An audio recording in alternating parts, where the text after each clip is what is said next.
श्री शिवाय नमस्तुभ्यम। हर हर महादेव। 1 या 2 जुलाई कब है योगिनी एकादशी की विशेष तिथि? आपको व्रत कब करना है, पारण कब करना है, इसकी पूरी जानकारी हम आपको हिंदी पंचांग के अनुसार इस वीडियो के माध्यम से प्रदान करने वाले हैं। साथ ही आपको योगिनी एकादशी की जो विशेष तिथि है, इस दिन किए जाने वाले ऐसे उपायों की जानकारी देने वाले हैं जो कि गुरुजी पंडित प्रदीप मिश्रा जी के बताए हैं, जिसमें कर्ज मुक्ति, धन प्राप्ति से जुड़े विशेष उपाय भी शामिल हैं, जो कि गुरुजी पंडित प्रदीप मिश्रा जी के बताए सबसे अचूक उपाय हैं। उपाय हम आपको वीडियो के माध्यम से करके भी बताएंगे।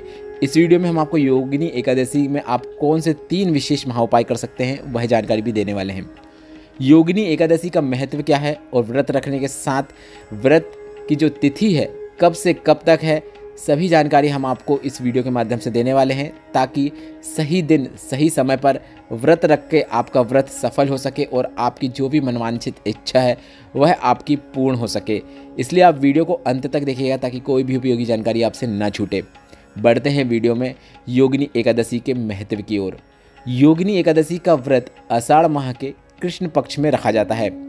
इस दिन व्रत और भगवान विष्णु की पूजा करने से आपके घर में सुख समृद्धि देखने को मिलती है और घर में जो अटके हुए कार्य हैं वह पूर्ण होना शुरू हो जाते हैं। आपको अपने जीवन में सफलता देखने को मिलती है। योगिनी एकादशी निर्जला एकादशी के बाद और देवशयनी एकादशी के पहले आती है, तो काफ़ी विशेष एकादशी है। सभी को यह विशेष एकादशी के दिन व्रत रख के अपनी कामना भगवान विष्णु से अवश्य करना चाहिए। अब हम आपको बता दें, ज्योतिष मान्यता के अनुसार सर्वार्थ सिद्धि योग में किया जाने वाला कोई भी कार्य सफल होता है। इसके साथ ही त्रिपुष्कर योग में आप अगर पूजा पाठ करते हैं, दान करते हैं, यज्ञ करते हैं या फिर कोई भी शुभ कार्य करते हैं तो उसका आपको 3 गुना फल प्राप्त होता है। और इस योगिनी एकादशी में त्रिपुष्कर योग और सर्वार्थ सिद्धि योग का काफ़ी अच्छा सहयोग बन रहा है और ऐसे में पूजन करना बहुत ही फलदायी माना जाता है। अब हम आपको बता दें, हिंदू पंचांग के अनुसार कब से कब तक है तिथि और आपको व्रत कब रखना है। तो हिंदू पंचांग के अनुसार आषाढ़ माह के कृष्ण पक्ष की एकादशी की तिथि की शुरुआत 1 जुलाई को प्रातः 10:26 से हो जाएगी। अलग अलग शहरों में अलग अलग हो सकती है, पर सब में 10 से 15 मिनट का ही अंतर देखने को मिलेगा। 1 जुलाई को सुबह 10:26 से एकादशी की तिथि की शुरुआत होगी, जो कि 2 जुलाई सुबह 8:34 में पूर्ण हो जाएगी। उदया तिथि के अनुसार योगिनी एकादशी का व्रत आपको 2 जुलाई 2024 को रखना है। आप फिर से सुन लीजिए, आपको व्रत कब रखना है। उदया तिथि के अनुसार योगिनी एकादशी का व्रत आपको 2 जुलाई 2024 को रखना है। वहीं योगिनी एकादशी व्रत का जो आप पारण करेंगे वह 3 जुलाई को सुबह 5:28 से सुबह के 7:10 तक कर सकते हैं। हमने आपको पारण की तिथि भी बता दी है, पारण का समय भी बता दिए हैं, कब से कब तक के समय के बीच में कर सकते हैं। 5:28 से लेकर सुबह 7:10 के बीच का समय 3 जुलाई को, व्रत आपको 2 जुलाई को रखना है। अब वही एकादशी ज़्यादा फलदायी मानी जाती है, जिसमें कुछ समय प्रदोष का भी रहता है, तो इसलिए आपको 2 जुलाई का एकादशी का व्रत रखना है, योगिनी एकादशी का।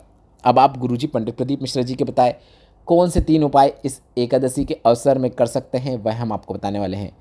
व्रत आपको 2 जुलाई को रखना है, पर आप यह दोनों उपाय 1 जुलाई और 2 जुलाई को रख सकते हैं। पहला उपाय सबसे विशेष उपाय है, अगर आपके जीवन में आर्थिक स्थिति आपकी कमज़ोर है, घर में पैसा नहीं आ रहा है, कर्जा बढ़ते चले आ रहा है, एक कर्जे को चुकाने के लिए दूसरा कर्जा लेना पड़ रहा है, तो आपको यह विशेष उपाय करना है। आपको एक कलश में गंगा जल भर लेना है। गंगा जल ना हो पर्याप्त मात्रा में तो कुछ बूंदे गंगा जल की डाल सकते हैं, घर के पानी का उपयोग कर सकते हैं। अगर वो भी ना हो तो अपने घर का पानी मतलब जल का उपयोग कर लें। एक कलश में आप जल भर लें। इसके बाद आपको 7 बेलपत्र इसके अंदर डुबो देनी है। इसके बाद यह पूरा जल आपको नंदी भगवान के उठे हुए पाँव पर अर्पित कर देना है। इसके बाद कलश के अंदर की 7 बेलपत्र को एक एक करके श्री शिवाय नमस्तुभ्यम या फिर नमः शिवाय या फिर ओम नमः शिवाय बोलते हुए शिवलिंग के ऊपर अर्पित कर देना है। आपको इस बात का इस उपाय में ध्यान रखना है कि बेलपत्र कटी फटी नहीं होना चाहिए और जल आपको नंदी भगवान के चरणों में उठे हुए पाँव पर अर्पित करना है और बेलपत्र आपको शिवलिंग के ऊपर अर्पित करना है। बेलपत्र को इस प्रकार से अर्पित करें कि बेलपत्र की डंडी आपके विपरीत ओर होना चाहिए। इसके बाद आप हाथ जोड़कर भोलेनाथ से कामना कर सकते हैं, वह कामना निश्चित पूर्ण होती है। गुरुजी का बताया है एकादशी का सबसे विशेष धन प्राप्ति कर्ज मुक्ति उपाय है। बढ़ते हैं दूसरे उपाय की ओर। गुरुजी ने अपनी पिछली कथाओं में बताया है, अगर आप एकादशी के दिन कुछ भी नहीं कर पा रहे हैं तो आपको भोलेनाथ के मंदिर में जाकर एक कलश जल अर्पित करना है। जल जैसे आप अर्पित करते आए हैं वैसे कर सकते हैं।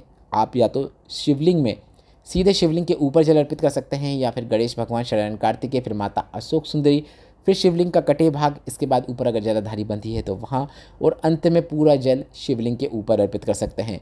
बस आपको इस एकादशी में एक विशेष कार्य करना है। पूरा जल अर्पित करने के बाद आपको 3 बार स्वधा स्वधा स्वधा बोल देना है। मात्र इतना ही करना है। गुरुजी ने कहा, अगर आपके जीवन में एक कमाओ सवा खर्च हो रहा है, या फिर अपने जीवन में आप देख रहे हैं कि घर में कोई ना कोई एक के बाद एक बीमार पड़ता ही रह रहा है, गृह क्लेश हो रहा है, तो मात्र अगर आप एकादशी के दिन शिवलिंग पे जल चढ़ाने के बाद 3 बार स्वधा स्वधा स्वधा बोल देते हैं तो आपके जीवन से यह सभी समस्याएं दूर हो जाती हैं। आप चाहो तो वहाँ पर बैठकर नंदीश्वर के पास स्वधा स्तोत्र का पाठ भी कर सकते हैं। अगर आप स्वधा स्तोत्र का पाठ देखना चाहते हैं तो उसकी लिंक हमने हमारे व्हाट्सएप चैनल में डाल दी है। व्हाट्सएप चैनल की लिंक हमने कमेंट बॉक्स में मेंशन कर दी है, तो जिसमें जाकर आप स्वधा स्तोत्र भी पढ़ सकते हैं, या फिर आप गूगल भी कर सकते हैं। बढ़ते हैं तीसरे और अंतिम विशेष उपाय की ओर। घर में अगर पैसा नहीं आ रहा हो, पैसों की बहुत कमी बनी हुई हो, बहुत गरीबी चल रही हो, तो आपको अपने कर्म में अधिकता करना है, मतलब आपको अपनी मेहनत को बढ़ाना है। पर साथ ही गुरुजी का बताया एक सरल और आसान उपाय भी करना है। आपको थोड़ी सी शक्कर लेना है, और थोड़ी सी शक्कर आपको बेलपत्र के पेड़ के नीचे छोड़ देना है। इसके बाद आपको उसी बेलपत्र के पेड़ के नीचे एक कलश जल भी अर्पित कर देना है। यह उपाय करते समय आप श्री शिवाय नमस्तुभ्यम, या फिर नमः शिवाय, या फिर ओम नमः शिवाय मंत्र का उच्चारण भी कर सकते हैं। गुरुजी ने कहा, पैसों की कितनी ही कमी क्यों ना हो गई हो, वह सभी कमियां दूर हो जाती हैं और जीवन में आपको खुशियां देखने को मिलती है। यह उपाय भी आप किसी भी एकादशी में कर सकते हैं, और इस योगिनी एकादशी के विशेष अवसर में करके आप अधिक से अधिक लाभ प्राप्त कर सकते हैं। अगर आप स्वधा वाला स्रोत वाला जो उपाय है वह घर में करना चाहते हैं तो आप घर पे भी कर सकते हैं। उसके लिए आपको अपने घर में जहाँ पे पानी का पात्र रखते हैं वहाँ पर एक दीपक प्रज्वलित करना है। दीपक को प्रज्वलित करने के बाद उसकी जो दिशा रहेगी, लौ रहेगी, वह दक्षिण दिशा की ओर रहना चाहिए। इसके बाद आपको अपने पितरों के निमित्त स्वधा स्तोत्र का पाठ करना है, जिससे आपके घर में स्वधा स्तोत्र के पाठ करने से पितरों का आशीर्वाद प्राप्त होता है, और आपको जीवन में कभी भी कोई कार्य अटकते नहीं है और आपको सफलता देखने को मिलती है। इस वीडियो में बताए गए उपायों से संबंधित अगर अभी भी आपके मन में कोई प्रश्न है तो वह प्रश्न आप कमेंट बॉक्स के जरिए पूछ सकते हैं। मेरे द्वारा दी गई जानकारी अगर आपको थोड़ी सी भी उपयोगी लगी हो तो इस वीडियो को लाइक करके कमेंट बॉक्स में हर हर महादेव टाइप करना मत भूलिएगा। व्हाट्सएप में हमसे जुड़ने के लिए कमेंट बॉक्स में दी गई लिंक का उपयोग करें। श्री शिवाय नमस्तुभ्यम। हर हर महादेव।